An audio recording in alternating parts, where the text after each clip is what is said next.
अस्सलाम वालेकुम दोस्तों, अगर आप चाहते हैं कि आपके बाल लंबे घने और सियाह हो तो आपने क्या करना है। भाई का एक नुस्खा, ज़बरदस्त नुस्खा आजमाया हुआ है।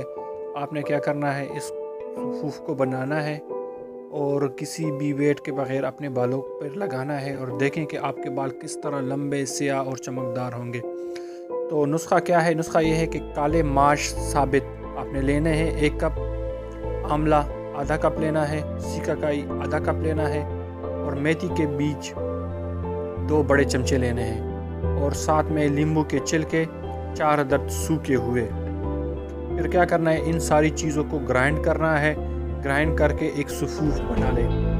सफ़ूफ बन जाएगा, फिर क्या करना है, गर्म पानी लेना है और इसमें आधे घंटे के लिए इस सारे सफ़ूफ को मिक्स करें और आधे घंटे के लिए रख दें। फिर इस तरह करना है कि 5 मिनट अब इस पेस्ट को सर पे लगाना है और 5 मिनट के बाद अपने बालों को धो लें। और ये नुस्खा मुसलसल आपने हफ्ते में 3 मरतबा करना है। 2 से 3 हफ्ते में आपके बाल लंबे, घने और खूबसूरत हो जाएंगे।